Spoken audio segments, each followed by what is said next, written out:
we care about you and what you're trying to get done, not if you sign up for a class or not. I start with this because I think this is really important. We have a teaching team of about 25 people. Richard and I own the apparatus in the sense that we are personally accountable for, can you get what you put in? Because I think a lot of times people say that and there's no chance you can get what you put in. There's just, you scratch the bottom of the barrel so fast because it's so hard to actually create content environments where people can pick up skills. We own that in the sense that we're going to give you our best and we expect the best in return. But this is not a podcast of us just talking about real estate or something you can just download and listen to or kind of go through the motions on. We need a team to facilitate where the action happens. Right now, we are involved very heavily on getting you ready to have the action, and we don't go anywhere. We're there to help with that as well, but we need more hands of people who know what's going on. And we're really proud of this team. Every one of them have come through this program. Every one of them doing really well in their careers. We all use these things every day, and we only do this because we want to, which we're proud of. So, and they're all over the country. We're proud of the team. They're really great. It's something that really is a special sauce a little bit. It's also part of what makes the course expensive to put on, because this is not a 1 or 2 person thing or something you can just download and listen to. I think this is the most important thing is in terms of an organizational perspective, is like, what in the hell are we skating toward, right? And I mentioned briefly the point about skills, right? If you were chat GPTing how to shoot a basketball, that's not going to help you score, right? And so Richard and I, on day one, before we launched this class, we're like, what in the hell are we trying to do? Like, why we sort of had a hunch that we could do something special, but we forced ourselves, to our credit, to sit down and say, what does that mean? Don't get intoxicated by our own ambition or eagerness. Like, what does it actually mean to build something special? And so we started thinking a lot about this, and basically what we were trying to do is build skills. Why is that? Because on one end of the spectrum, you've got stuff you can memorize, write down on an index card, memorize it, and sound like you know what you're doing. On the other end of the spectrum, you have skills. As people climb that skills curve, we would just, let's agree that we call that thinking. As they think, in our vernacular, they get paid a lot more. They're able to call their own shots, and generally they're more fulfilled, right? So none of that's groundbreaking. However, for us, it's highly organized because we don't want to do the knowledge stuff. This is not the kind of thing where you memorize something and you sound smart. We are trying to build skills, period. And the thing is, we can't do that by ourselves because it's not passive. We don't put it in a can. We need you to be super engaged, and we need to create these environments where you pick up skills. That is such a simple concept. But literally, I think we're the only group that has organized ourselves to build skills. And that is the big difference, right? Like, that's what we're doing that nobody else is doing. And you know why they're not doing it? Because it's really fucking hard. It is super difficult. We cannot outsource this to anybody. We have to have a team. It's expensive. It's expensive on your time. It's intensive, right? But that's the avenue to do the things I was talking about earlier. The only way to control your own destiny within reason is to pick up those skills. And so we have zero interest in passing along knowledge.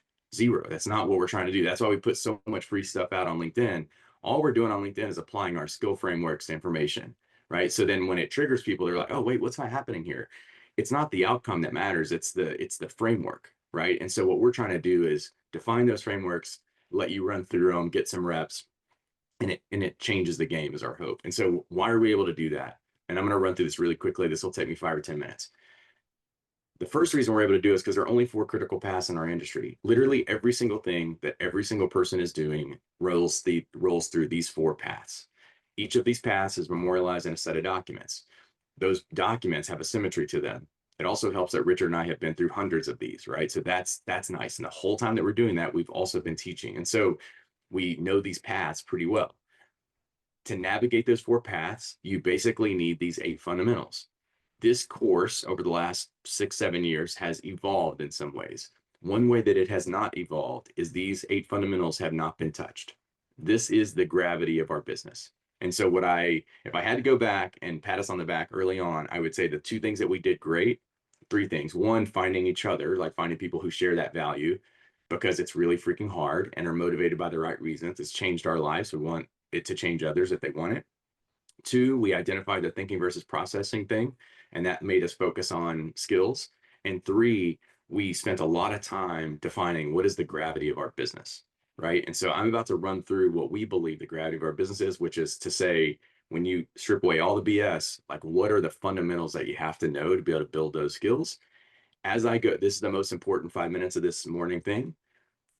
Because as I go through these, if I were you, what I would be doing is self-assessing my familiarity with these skills, not knowledge, but skills. Meaning, if we're talking about the commercial real estate system, the simplest one, am I a 10 on this or am I a 1? Right? And what is this exactly? It's just literally knowing what every single person in our industry is doing, how they're motivated, how they get paid. If you drop, could you drop yourself in a situation and know, like pretty much to the dollar, and what they're to the focus, like what are they doing, how do they get motivated? If you can sit down and know what every single person you're talking about, what motivates them, you're a 10, right? And so if you're not, then rate yourself lower. And as we go through here, I would just self-assess, because this is basically what we're trying to get at. So this is where we start. We start with just a quick survey in our class. The second thing we do is we talk about capital. Like it or not, our business follows the capital. In so many ways, the only thing that matters in our business is capital flows, interest rates, and job growth, right? And so, and job growth is sort of a sideshow. It's really so much about capital flows and interest rates, and it's not ubiquitous. There's not just $1 of capital that comes in at some rate. We break it down into what we call the 9 building blocks of the real estate balance sheet. Those 9 blocks are differentiated by risk, which result from properties being more like a person than a spreadsheet, in the sense that they age, they create different risk profiles. You got to understand that. If you don't, it's just not going to work. And if it does, you're going to be blindly lucky, right? You really need to be strategic in our industry. So after we set the table with the real estate system, real estate capital markets, then we start getting into the transactions. We start talking about leases. My experience is that literally no one wants to read a 150-page lease. And to that, we say, too bad. You really have to be able to get through it, right? Our business is a business of documents. And one of the things that we do is, since Richard and I have been through so many of them, I think we're pretty good at being able to not, there's no shortcut. However, we can say, here are the 10 things, 12 things that matter in that document and the general range of what's reasonable. And our goal is that at the end of 8 weeks, that you should be able to pick up any of those documents and highlight the bombs.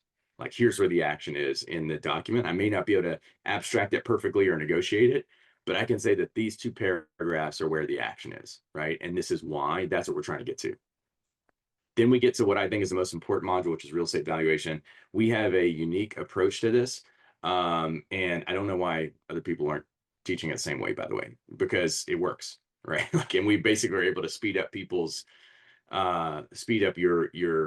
your growth, because we have essentially bottled up the 12 levers that change value, and give you a lot of reps so that you can get through it really quickly.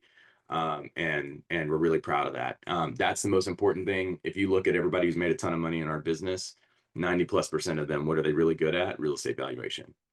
Then we get to how properties change hands. It's super important to understand this, that it goes through a certain process. It's very unlike buying a gallon of milk.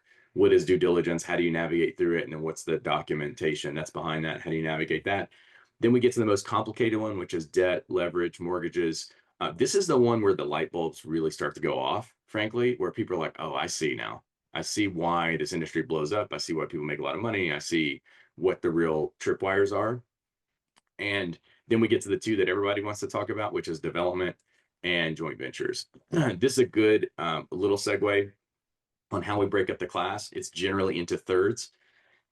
So we have the first hour roughly is Richard and I basically lecturing, just saying, here's the stuff you got to know before we get into the meat. Then we bring in someone, a guest speaker, and I'll show you who all the guest speakers are going to be for this upcoming class. I'm really proud of that. And they just make it real. It's unrehearsed. We know them, we like them. They're really good at their jobs. They come in and just talk about what they do. And what ends up happening is light bulbs go off, because you say, oh, shoot, I really need to know what James and Richard were just talking about. And that'll encourage you to spend some time in there. And then you get a chance to ask them some questions, which we find to be really good. The third hour typically is arranged around exercises. And so this is a good example. We're not a modeling class. However, this is a great example of how we use models. We often give you models. Here's a joint venture model. I don't care if you can rebuild it or not, because frankly, I've built a couple models. It didn't matter. I could have farmed them out. It was, what mattered is that I can navigate and apply the models. And so we'll give you a joint venture model. We put you into 2 different groups, and you have to negotiate a joint venture, right? And so everybody loves that exercise. We're trying to create these in all of our things, right? So there's an exercise to every class. that's sort of where the magic happens. And you can start to see why it can't just be Richard and I in that sense. We need these team leaders. And so at the end of 8 weeks, you covered all this stuff. That's the gravity of our business. And we find that that's where people can sort of launch. Super proud of our curriculum. We put so much into it. I really wish and, would have loved if someone else had put this together so we could just buy it. It's a lot harder to put it together, but frankly, it wasn't out there and it's not out there. And so we tend to put stuff together that's very, very actionable that I would read. And I'm stingy about it. And that's basically what we do. Really proud of this slide. It's dated. However, literally, I want 0 people to take this class because anyone else has gotten value out of it. I only want people to take this class if, as I was just going through those 8 fundamentals, you're saying, holy shit, I need to know this, right? I need to be able to build those skills. But the bottom line is a lot of people have found a lot of value in our class. We're really proud of it. 90+ net promoter scores. Look that up. That's really meaningful. The last class told us that on average is worth 40 grand, which is 8 times the cost, which is what we're really proud of. And then 100% of them say that they feel like Richard and I care about them and their team leaders care about them. And to us, that's the most important thing, because if people are saying they think we don't care about them, given why we're doing this, I would literally quit the next day, right? It's just I could find something better to do with my time. And Richard would feel the same way. This is important, as you could tell, as we went around the horn. And Richard, I like going around the horn early, actually. I like feeling that. Lots of different kinds of people take this class. Don't be intimidated by that. Don't be intimidated if you're 20 or if you're 50 or 60. The average age is typically in the late 20s, but there's a huge range.